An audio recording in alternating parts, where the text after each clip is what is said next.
तो स्टार्ट करते हैं हम। पहला प्रश्न भूगोल का, सूर्य तथा पृथ्वी के बीच न्यूनतम दूरी कब होती है? ए 22 दिसंबर, बी 21 जून, सी 22 सितंबर, डी 3 जनवरी। तो ये इसका राइट आंसर क्या आएगा? 3 जनवरी। अब सूर्य और पृथ्वी के बीच न्यूनतम दूरी कब होती है? तो 3 जनवरी को होती है। क्यों होती है? क्योंकि देखो, उस जो 3 जनवरी को होते हैं उसे उपसौर बोलते हैं। उपसौर बोला जाता है क्योंकि पृथ्वी सूर्य की परिक्रमा जो होती है दीर्घवृत्तीय कक्षा में करती है, जिसमें फोकस सूर्य पर होता है और पृथ्वी सूर्य से अत्यधिक पास होती है, तो इसे उपसौर कहा जाता है ना। और ऐसी स्थिति कब होती है? 3 जनवरी को होती है। तो ये इनके बीच की दूरी कितनी होती है? इनके बीच की दूरी होती है 14 करोड़ 70 करोड़ किलोमीटर। 14 करोड़ 70 करोड़ किलोमीटर की दूरी होती है। इसे हम 3 जनवरी जो पास की दूरी होती है उसे क्या बोला जाता है? उपसौर कहा जाता है। नेक्स्ट क्वेश्चन देखते हैं। सूर्य से पृथ्वी की अधिकतम दूरी कब होती है? अब पूछा है सूर्य से पृथ्वी की अधिकतम दूरी कब होती है? 4 जुलाई को, 30 जनवरी को, सी वाला ऑप्शन 22 सितंबर को, डी वाला है 22 दिसंबर। तो इसका राइट आंसर क्या आएगा? ए आएगा 4 जुलाई को। 4 जुलाई को देखो, पास का देखा था अपन ने। अब सूर्य से पृथ्वी की अधिकतम दूरी, इसको क्या कहा जाता है? तो इसको कहा जाता है अपसौर। क्या कहा जाता है? अपसौर, है ना। दूर वाली कंडीशन को क्या कहा जाता है? अपसौर। जब सूर्य और पृथ्वी के बीच की दूरी अधिकतम होती है उसे अपसौर कहा जाता है, और पास रहते हैं उसे उपसौर बोला जाता है ना। तो ये कब होती है बहुत अधिकतम दूरी? 4 जुलाई को होती है। नेक्स्ट क्वेश्चन देखते हैं। पृथ्वी से सितारों की दूरी को किस जगह में नापते हैं? है ना। पृथ्वी से सितारों की दूरी को किस जगह में नापते हैं? ए प्रकाश वर्ष, बी फेदम, सी नाटिकल मील, डी किलोमीटर। तो इसका राइट आंसर आएगा प्रकाश वर्ष। नेक्स्ट क्वेश्चन देखते हैं। अधिकांश 4 नंबर का क्वेश्चन है। अधिकांश मौसमी घटनाएं खालिस्तान में संपन्न होती है। सप्ताह मंडल में, बी क्षोभ मंडल में, सी क्षोभ सीमा में, डी आयन मंडल में। तो इसका राइट आंसर क्या आएगा?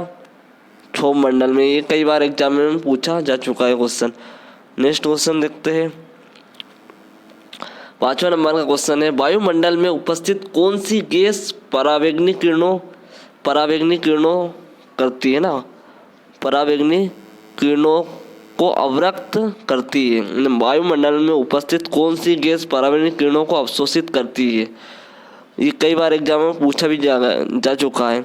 ए methane, B nitrogen, C ozone, और डी हीलियम। तो इसका राइट आंसर क्या आएगा? ओजोन, है ना। जो परावैंगनी किरणों को क्या करती है? पृथ्वी पर आती है उसको अवशोषित कर लेती है ना। नेक्स्ट क्वेश्चन है 6 नंबर का। डोल्ट्रम पेटी की सामान्य स्थिति कहाँ होती है? डोल्ट्रम पेटी की सामान्य स्थिति कहाँ होती है? ए भूमध्य रेखा के निकट, बी ध्रुवीय क्षेत्रों के निकट, सी कर्क रेखा पर, डी मकर रेखा पर। तो इसका राइट आंसर क्या आएगा? ए भूमध्य रेखा के निकट, है ना। नेक्स्ट क्वेश्चन देखते हैं। फेरल का नियम किससे संबंधित है? फेरल का नियम किससे संबंधित है? पवनों की दिशा, ए बी पवनों का वेग, सी तरंगों की तीव्रता, डी इनमें से कोई नहीं। तो इसका राइट आंसर क्या आएगा? ए वाला आएगा, पवनों की दिशा। नेक्स्ट क्वेश्चन देखते हैं 8 नंबर का। टोर्नेडो से क्या तात्पर्य है? ए ये अति उच्च वायुदाब का क्षेत्र है, बी एक अति निम्न वायुदाब का क्षेत्र है, सी एक अति ऊंची समुद्री तरंग है, डी एक सनातन पवन है। इसका राइट आंसर क्या आएगा? बी आएगा, एक अति निम्न वायुदाब का क्षेत्र होता है जिसे हम टेडेनोडो से जाना जाता है। नेक्स्ट है पश्चाव। पश्चाव शब्द से क्या तात्पर्य है? ए ऑप्शन एक निचला होता है, बी ऑप्शन एक बादल जिससे वर्षा हो रही है, सी एक ऊंचा बादल और डी ये एक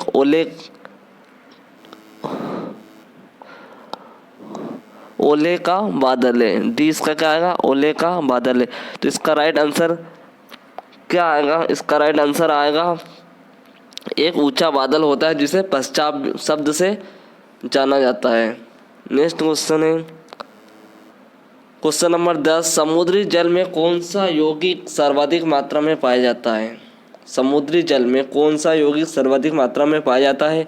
ए potassium chloride, B sodium chloride, C calcium carbonate, D magnesium sulphate.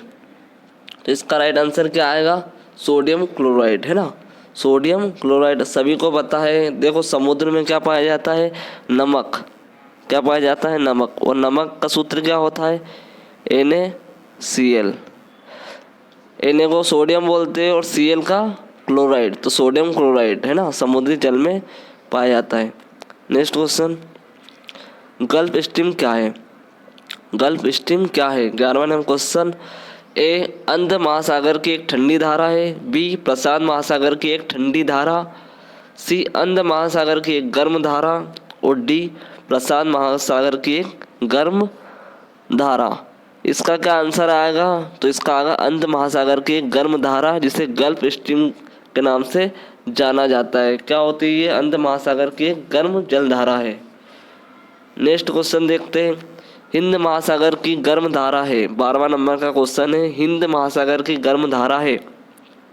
ए लेब्राडोर धारा, बी अगुलहास धारा, सी क्यूरोसियो धारा, डी हम्बोल्ट धारा। तो इसका क्या राइट आंसर क्या आएगा? तो अगुलहास धारा के नाम से भी जाना जाता है। क्वेश्चन नंबर 13, लाल सागर एक खालिस्तान का उदाहरण है। बलिश संरचना, बी भ्रंश संरचना, सी लावा संरचना और डी अवशिष्ट संरचना। तो इसका राइट आंसर क्या आएगा? भ्रंश संरचना है। लाल सागर एक किसका उदाहरण है? भ्रंश संरचना। 14 नंबर का क्वेश्चन है, रूपांतरित चट्टानों की उत्पत्ति खालिस्तान चट्टानों से होती है।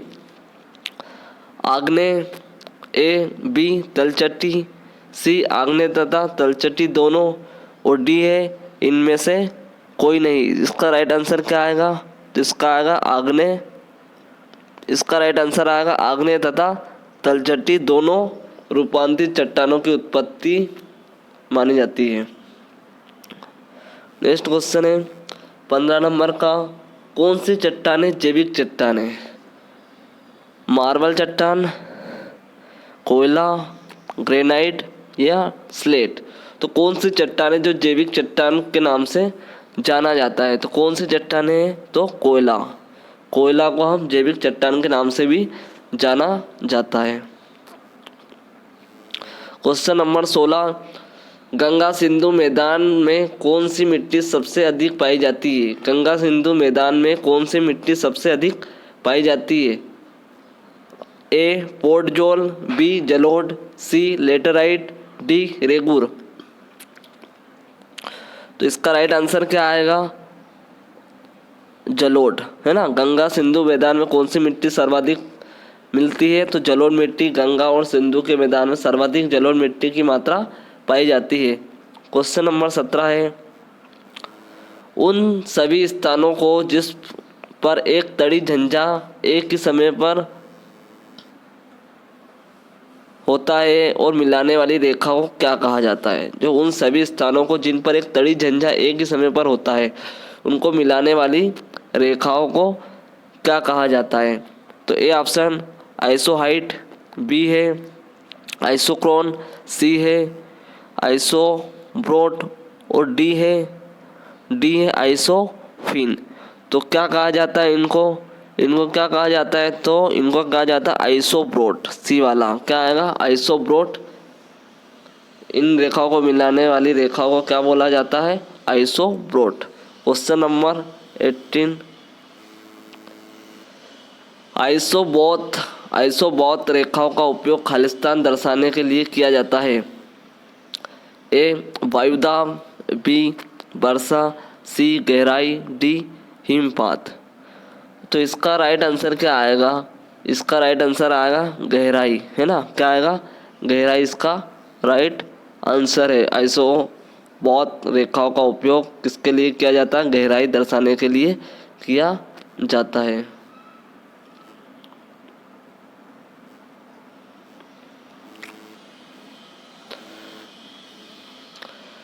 बिली बिली से क्या तात्पर्य है, बिली बिली से क्या तात्पर्य है।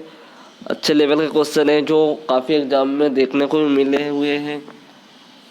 बिली बिली से क्या तात्पर्य है, ऑस्ट्रेलिया के, ए ऑप्शन ऑस्ट्रेलिया के निकट विकसित उष्ण कटिबंधीय चक्रवात, बी भूकंप, सी अत्यधिक उच्च ज्वार, डी भारत के निकट विकसित उष्ण कटिबंधीय। तो इसका राइट आंसर क्या आएगा, ऑस्ट्रेलिया के निकट विकसित उष्णकटिबंधीय चक्रवात को बिली बिली बोला जाता है।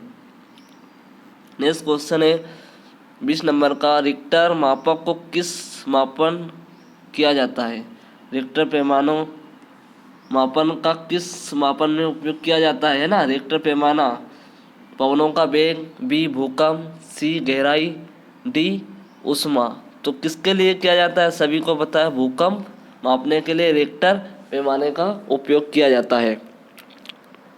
क्वेश्चन नंबर 21, अधिकतर भारतीयों का संबंध समूह से है, काकेसाइड, बी निग्रोआइड, सी ऑस्ट्रेलॉइड और डी मोंगोलॉइड। तो इसका क्या आएगा राइट आंसर, इसका राइट आंसर आएगा काकेसाइड, है ना। काकेसाइड अधिकतर भारतीयों का संबंध माना जाता है ना, ये समूह के नाम से इन्हें माना जाता है, इनका संबंध। नेक्स्ट क्वेश्चन है 22 नंबर का, अमेरिका के निवासी रेड इंडियन लोगों को किस नाम से जाना जाता है, अमेरिका के निवासी रेड इंडियन लोगों को किस नाम से जाना जाता है, बुशमैन, बी अल्पाइन, सी अमरिंद और डी है मेरिटजो। तो किस नाम से जाना जाता है, तो सी राइट आंसर आएगा अमेरिंद। अमेरिंद के नाम से रेड इंडियन लोगों को जाना जाता है। चावल किस क्षेत्र की सबसे महत्वपूर्ण फसल है, भूमध्य रेखी, A B steppe, C monsoon, D भूमध्य सागरी। इसका राइट आंसर क्या आएगा, मानसून, है ना। चावल किस क्षेत्र की सबसे महत्वपूर्ण फसल है, तो मानसून। नेक्स्ट क्वेश्चन देखते हैं, कौन सा क्षेत्र रसदार फलों मतलब नींबू प्रजाति के लिए प्रसिद्ध है, कौन सा क्षेत्र रसदार फलों मतलब नींबू प्रजाति के लिए प्रसिद्ध है, मरुस्थली, मानसूनी, शीतोष्ण घास भूमि, भूमध्य सागरीय। तो इसका राइट आंसर आएगा, क्या आएगा इसका राइट आंसर, भूमध्य सागरी। इसका राइट आंसर क्या आएगा, भूमध्य सागरी के लिए प्रसिद्ध है। कौन सा क्षेत्र रसदार फसलों के लिए प्रसिद्ध है, भूमध्य सागरी के लिए। नेक्स्ट क्वेश्चन देखते हैं, कौन सा क्षेत्र मुलायम लकड़ियों के लिए वनों के लिए महत्वपूर्ण है, मानसूनी प्रदेश, बी मध्य अक्षांशीय मरुस्थल, सी टुंडा प्रदेश, डी शीतोष्ण प्रदेश।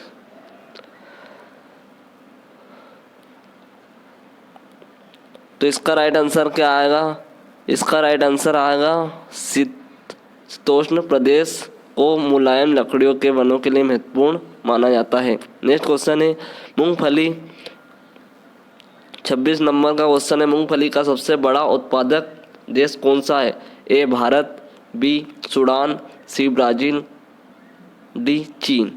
तो मूंगफली के लिए कौन सा देश है, तो चीन। चीन सबसे बड़ा उत्पादक देश माना जाता है मूंगफली के लिए। अगला क्वेश्चन देखते हैं, तंबाकू का सबसे बड़ा उत्पादक देश कौन है? ए चीन, बी भारत, सी ब्राज़ील और डी अमेरिका USA अमेरिका। तो कौन सा देश है? तो चीन। तंबाकू के लिए भी चीन को तंबाकू का सबसे बड़ा उत्पादक बोला जाता है। उत्पादक कौन सा देश है? तो चीन है। क्वेश्चन नंबर 28, लंबी रेशे वाली कपास का सर्वाधिक उत्पादन कहाँ होता है? कहाँ पर होता है? ए USA, बी UAE, सी सूडान और डी चीन। तो इसका क्या राइट आंसर आएगा? अमेरिका में, है ना। लंबी रेशे वाली कपास का सर्वाधिक उत्पादन कहाँ होता है? USA। नेक्स्ट क्वेश्चन है, भारत संसार में सबसे बड़ा उत्पादक माना जाता है। सबसे बड़ा उत्पादक, भारत संसार में सबसे बड़ा उत्पादक कौन सा है? ए मांस, बी पार्क, सी मक्खन तथा घी, डी पनीर। तो क्या आएगा इसका राइट आंसर? किसके लिए? तो भारत मक्खन तथा घी के लिए सबसे बड़ा उत्पादक देश माना जाता है। नेक्स्ट क्वेश्चन है, संसार में मछली का सबसे बड़ा उत्पादक देश है। संसार में मछली का सबसे बड़ा उत्पादक देश कौन सा है? ए चीन, बी रूस, सी जापान, डी नॉर्वे। तो इसका राइट आंसर क्या आएगा? चीन आएगा। ए बी रूस, सी जापान और डी नॉर्वे। तो इसका राइट आंसर क्या आएगा? चीन। क्या आएगा? चीन संसार में मछली का सबसे बड़ा उत्पादक देश माना जाता है। भारत में 31 नंबर का क्वेश्चन है, संसार में गंधक का सबसे बड़ा उत्पादक देश है। ए USA, बी रूस, सी जापान, डी मेक्सिको। तो इसका आंसर आएगा USA संसार का गंधक का सबसे बड़ा उत्पादक देश माना जाता है। अंतिम क्वेश्चन 32 नंबर का, संसार में सीमेंट का सबसे बड़ा उत्पादक कौन है? A Bharat, B Japan, C USA, D रूस। तो इसका राइट आंसर क्या आएगा? सीमेंट के लिए सबसे बड़ा उत्पादक देश कौन सा है? USA अमेरिका, है ना। अमेरिका है। कौन है संसार में सबसे बड़ा उत्पादक देश? कौन है? तो USA। और USA का भी वर्तमान में राष्ट्रपति कौन बना है? बताओ राष्ट्रपति कौन बना? कमेंट में जरूर बताना कौन बना। जो बाइडेन, है ना। और उपराष्ट्रपति कौन बना है? उपराष्ट्रपति भारतीय मूल की कमला हैरिस को बनाया गया। तो ये इतने 32 क्वेश्चन जो इम्पोर्टेंट हैं, तो सभी एग्जामों के लिए वेरी वेरी इम्पोर्टेंट है। तो आप इसे देखें अच्छे से, 1 से 2 बार देखें ताकि आपको याद हो जाएगा। यही क्वेश्चन आपको एग्जाम में मिलते हैं और आप नहीं पढ़ के जाओगे तो वो क्वेश्चन छूट जाता है। तो आप बड़ी क्वेश्चन को अच्छे से देखें ताकि आपको माइंड में याद रहेगा। 1 से 2 बार वीडियो में देखोगे तो आपको याद रहेगा। तो हमारा चैनल ज़्यादा से ज़्यादा सब्सक्राइब कीजिए, शेयर कीजिए, सब्सक्राइब कीजिए, अपने दोस्तों तक भी पहुंचाइए। जय हिंद। मिलते हैं नेक्स्ट वीडियो में।